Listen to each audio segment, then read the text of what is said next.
Okay, I just wanted to explain very quickly how buttons work in the EZPZ toolkit.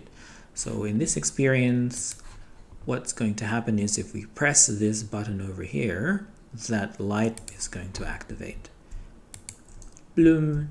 Simple, right? Okay, so the way it works is that this prefab here, this EZPZ interactable, is made up of this EZPZ button interactable. So you can find that in the interaction toolkit folder inside prefabs and interactables folder.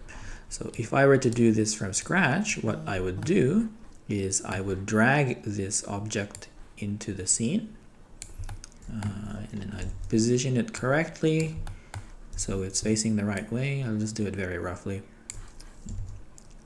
I guess I would then change the text that it has. So what we do is we expand that, go right into the sub object or the child that has the text element, in which case it's this guy here, and then we'll just call that light on with slightly different text.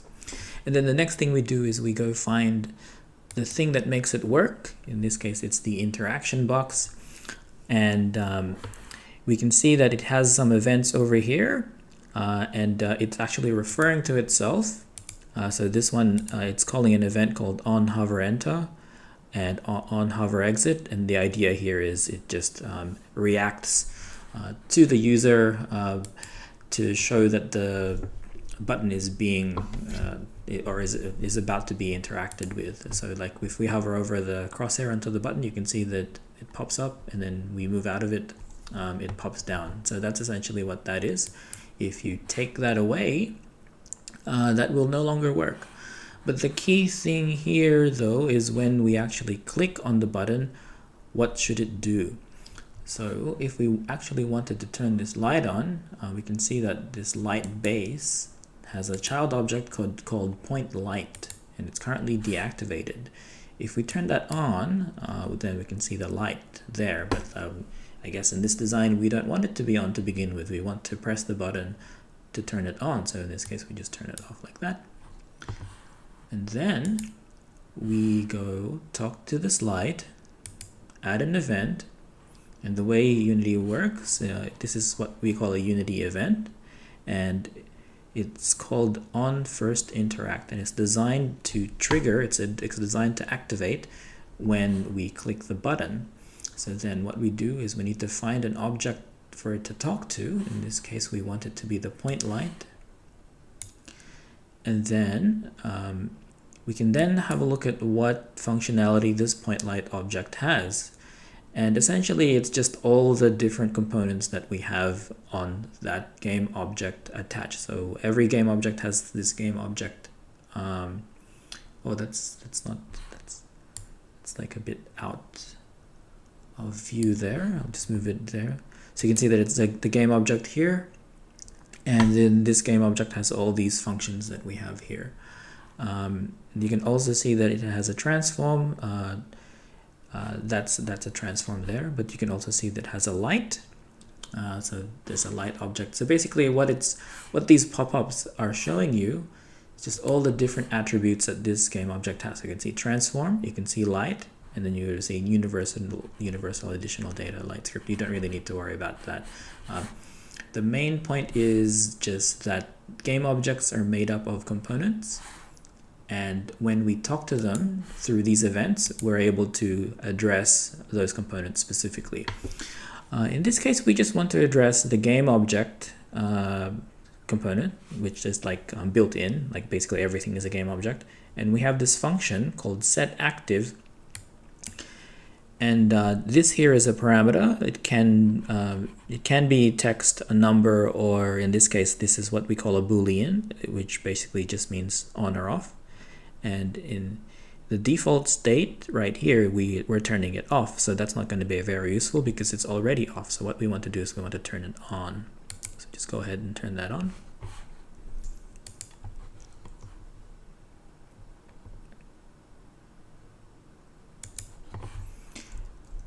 And voila, it does the turning on. Okay, that's pretty much it, but there is one more subtle thing that I wanted to show. So this point light here doesn't, it's made up of this light component. So you can't actually add this to any game object component. So let's just as an example, if we created an empty game object, you can see it's completely empty, it's just a point in space. But if we were to add the light component,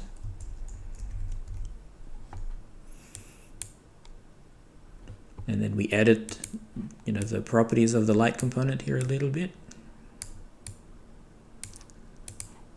increase the intensity. Well, we'll just kind of leave it at that. But it's basically the same thing as this other point light, except with slightly different parameters and attributes. So just turn that on. That mixes together. We'll just call this other light.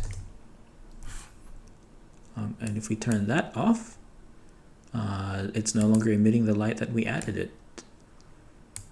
So now what we can do, if we wanted to differentiate the lights, we could possibly point this to this other one. So now the buttons are addressing two different objects. So this one goes on light and this other one goes on light. Yeah, very rough. This other light doesn't look natural. I know that, but that's just because of how the lighting works in Unity, and that's not in scope in this video. You can do lots of different tricks to make it look more natural, but the idea here is just to discuss the light components and how they interact with the buttons. Okay, that's it. Bye-bye.